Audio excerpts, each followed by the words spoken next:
Online marketing is a tricky beast simply because people on the internet seem to relish being cruel. Yet some companies, even some with the most sophisticated marketing in the world, have attempted to do viral marketing and failed spectacularly. In the video today, 10 of the funniest ways in which online marketing fell apart, all thanks to the work of trolls.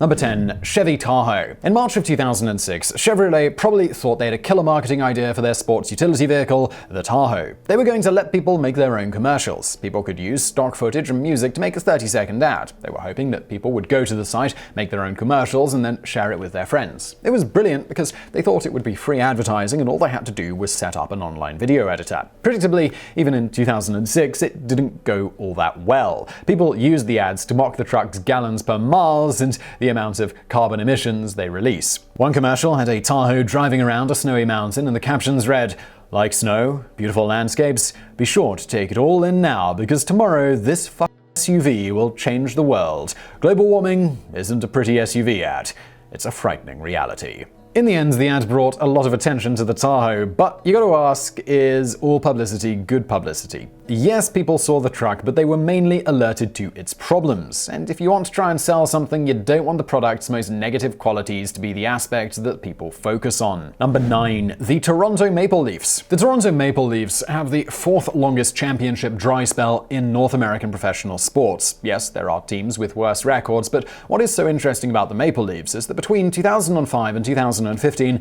they were the most valuable NHL franchise and had a 13-year sellout streak for home games. That means that they had fan and financial support, but during that sellout streak, they only made the playoffs 3 times. By late 2013, fans were getting frustrated with the team, which was again in the middle of a lackluster season. In December of that year, when the team had only won 3 of its last 13 games, the Maple Leafs launched the Sea of Blue campaign. People could use the hashtag, and their tweets and pictures would be placed on the team's website. The problem was, there were no filters. At first, people posted pictures of themselves decked out in Maple Leafs clothes and pictures from games. But before long, people started posting tweets that were hilariously critical of the team, the management, and the Twitter campaign itself. These tweets, in turn, showed up on the main page of the Maple Leafs website. The morning after the campaign launched, the Maple Leafs issued an apology and turned on the filters. Number 8. Susan Boyle. Whether you like Susan Boyle's music or not, there is probably no denying that her story is quite remarkable. She was plucked out of obscurity and became an international singing star after trying out for Britain's Got Talent. Her rendition of the song I Dreamed a Dream from Les Miserables completely wowed the crowd and impressed the judges, and also shocked a lot of people on the internet. In the end, she didn't win Britain's Got Talent, but she did get a record deal.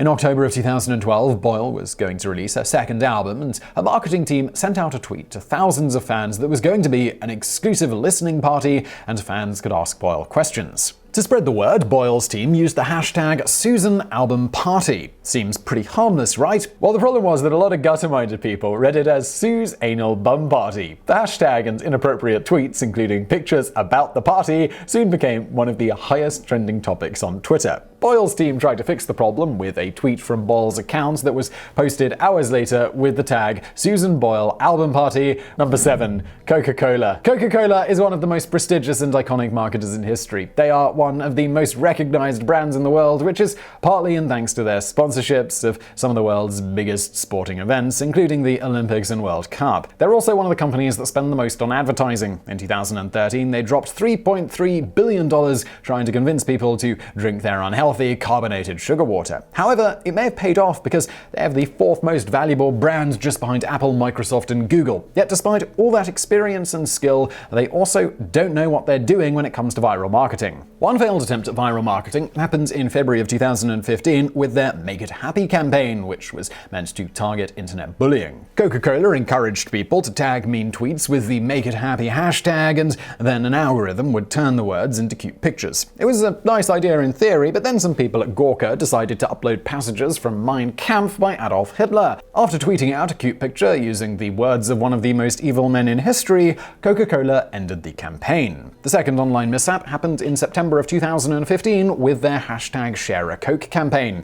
At the time, people could order a Coke with personalized labels. A health advocate group ordered one of these bottles that read "Share a Coke with obesity," and amazingly, Coke printed it and shipped it out. The picture of the bottle with the Share a Coke hashtag quickly went viral. The third campaign to fail miserably was the hashtag Gift the Feeling, which allowed people to make animated GIFs about how Coca-Cola made them feel. Coca-Cola blocked a lot of negative words like diabetes and obesity, so people had to get clever with it. For example, one user wrote diabetes, a pronunciation made infamous by Wilford Brimley. Number 6. Microsoft. Remember when Donald Trump said that he would call Bill Gates and get the internet shut down to limit free speech? Well, that statement got to be a tad funnier in March of 2016 when Microsoft showed that they didn't really understand the internet themselves. On March the 23rd, the company launched an artificial intelligence chatbot on Twitter called Tay, who used the Twitter handle TayandYou.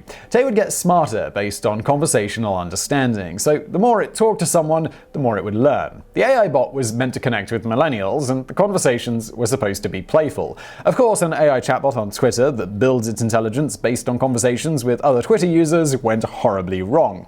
The question is, how long do you think Tay lasted before the internet cracked Microsoft's sensors? A month? A week? No. Try hours. Tay started off upbeat and would be polite when people tried to draw her into conversational topics, but in less than 24 hours, Tay was expressing her hatred for feminists and just flat out called one Twitter user a whore. She also supported Hitler and Trump. Tay said that she was pro-wall building and thinks that Trump gets things done. Seeing that Tay was clearly broken, Microsoft took her offline about 24 hours after launch. Number 5. Starbucks. On August 9, 2014, 18-year-old Michael Brown, a black man, was shot to death by Darren Wilson, a white police officer in Ferguson, Missouri. The shooting reignited racial tensions in America and also gave rise to the Black Lives Matter movement. Looking to interject themselves into the incredibly sensitive topic, Starbucks asked its baristas to write "Race Together" on its cups. The idea was that people would take to Twitter to talk about race and ethnicity in America. Customers who probably just wanted their overpriced carbonated drink did not respond well. They used the hashtag to blast the multi-billion-dollar company for trying to exploit a real social issue for their own marketing. Critics also pointed out that racism is a major problem, and a hashtag promoted by Starbucks was not going to improve the situation. The CEO of Starbucks, Howard Schultz, noted that there was controversy, but that the company's intentions were purely innocent. Others point out that the last person who should be coordinating a discussion on race is a white dude worth $3.1 billion. Number 4. Bing. Yes, we know Microsoft owns the search engine Bing, and we already talked about Microsoft, but this marketing campaign was so awful that it deserves its own entry. On March the 11th, 2011, a magnitude 9 earthquake happened off the coast of northeast Japan, which led to a giant tsunami that was up to 133 feet tall and ultimately reached 6 miles inland. Nearly 16,000 people died and another 2,500 were reported missing. Sadly, a majority of the people who died ended up drowning. On the last day of the tragedy, Bing posted the following tweet. How can you hashtag support Japan? For every retweet, Bing will give $1 to Japan quake victims, up to $100,000. They also included try Bing, a new way to search, explore, and decide, but later deleted the tagline. Many people were completely appalled with Bing's crassness towards the situation because it looked like they were trying to use the tragedy as a way to market themselves. People also asked if Bing got less than 100,000 retweets, were they going to send less than $100,000?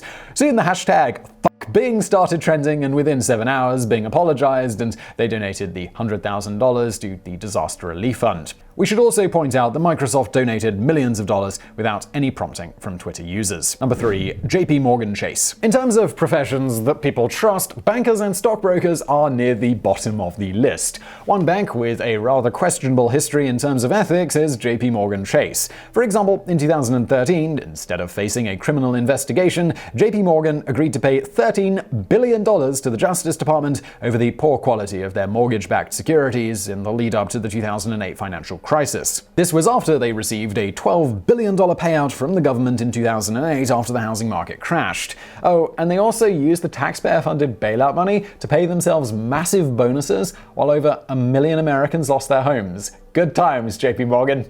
JPMorgan is also the bank through which Bernie Madoff ran his Ponzi scheme. Executives at JPMorgan supposedly knew about the scam, but they never reported him to any authorities in the 2 decades that he ran the scheme. As a result, JPMorgan agreed to pay $2 billion in fines, which isn't much considering that Madoff stole $50 billion from investors, and the JPMorgan executives got rich themselves, but faced no consequences. Now, those are just 2 of the biggest controversies in recent years, and we only explain them so you can truly appreciate how stupid their Twitter campaign was. With the self-awareness of a drunken frat boy at the ballet, JPMorgan thought it would be a good idea to do a live Q&A on Twitter on November 14, 2013. The day before the Q&A, they posted a tweet asking for people with questions to use the hashtag AskJPM. The tweet went viral, and within 24 hours there were close to 17,000 questions. Not surprisingly, many questions pertained to their shady practices and questionable ethics. JPMorgan reviewed the questions and cancelled the Twitter takeover before it was supposed to start. Hopefully, JPMorgan learns that Twitter won't solve their image problems.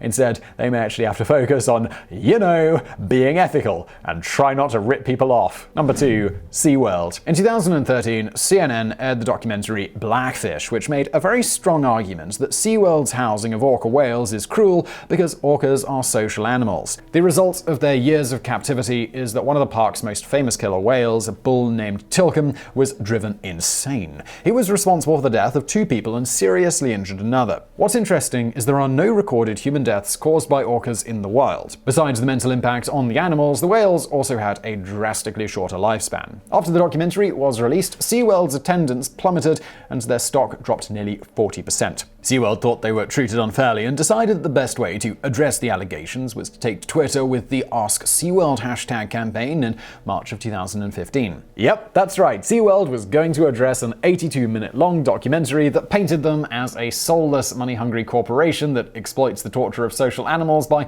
allowing anyone with a Twitter account to ask them a question. I mean, what could possibly go wrong? You really have to wonder what the endgame was here. What type of magical question could they get that would change people's minds? Most questions were similar to what Peter tweeted. Why do you lie and tell guests collapsed dorsal fins are normal when only 1% suffer this in the wild? After getting a barrage of questions regarding their treatment of the animals, SeaWorld didn't end up answering any of them. In fact, they went on the offensive and belittled the people who asked the questions and called other people liars. Finally, SeaWorld gave up and tweeted, "No time for bots and bullies. We want to answer your questions." The media tried to get in contact with SeaWorld after the Twitter disaster, but no one was available for comment. Number 1. The New York Police Department. Over the past several years, there's been a growing disapproval of the actions of some American police officers, and police departments across the country have found that their image has taken a bit of a hit. The New York Police Department's PR team somehow seemed oblivious to this, or perhaps even more unlikely, they just expected the internet to take the high road. Nevertheless, on April the 22nd, 2014, they launched the hashtag MyNYPD campaign with the following tweet.